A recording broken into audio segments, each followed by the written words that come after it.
Chercher un job, c'est pas toujours facile quand on n'a pas les bonnes techniques, les codes ou les réseaux. Mais aujourd'hui, nous allons vous aider pour une recherche d'emploi efficace avec Sandrine Laporte, chargée de mission RH chez Alliance Emploi.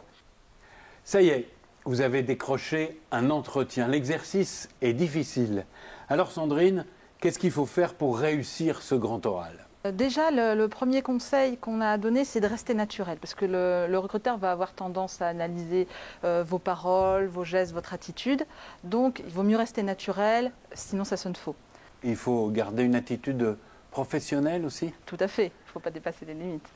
Alors, vous pouvez nous donner quelques astuces ? Pour l'entretien, alors on peut découper l'entretien en 3 parties. Déjà, avant l'entretien, on peut soigner un peu sa tenue vestimentaire, choisir ses vêtements. Une fois qu'on est dans l'entreprise, qu'on est dans la salle d'attente, peut-être couper son portable, ça c'est important.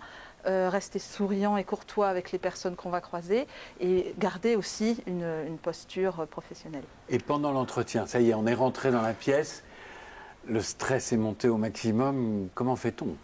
Alors déjà, on reste à l'écoute du recruteur, on essaie de ne pas trop lui couper la parole. On peut essayer avant aussi d'identifier les tics verbaux avec ses proches. Ces phrases qui reviennent tout le temps. Voilà, les gestes parasites aussi, quand on se passe la main dans les cheveux ou des choses comme ça. Voilà. Ne pas oublier aussi de prendre un papier, un crayon pour pouvoir prendre en note ce que le recruteur va dire, pour lui montrer aussi que ce qu'il dit, ça peut être intéressant. Il ne faut pas hésiter à lui poser des questions. Il faut être actif en fait. Tout à fait. C'est très bien perçu par les recruteurs. Ce n'est pas perçu comme une indiscrétion. Ça montre son intérêt pour l'entreprise et pour le travail proposé. Tout à fait. D'où l'intérêt de se renseigner un petit peu avant. Alors, l'entretien est terminé.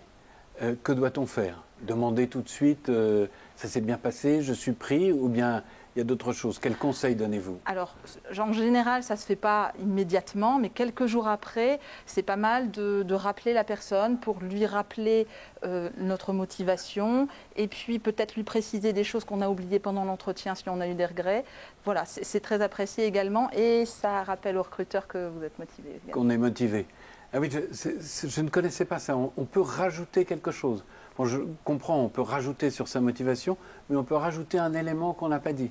Tout à fait. Si, à la fin de l'entretien, vous vous êtes dit « Zut, j'ai oublié de lui dire ça », eh bien, c'est l'occasion. Merci Sandrine pour toutes ces précisions. Et vous, si vous poursuivez bien votre recherche d'emploi, vous pouvez la poursuivre sur le site d'Alliance Emploi, partajob.com. Quant à nous, on se retrouve bientôt pour de nouveaux conseils dans Parlant Emploi.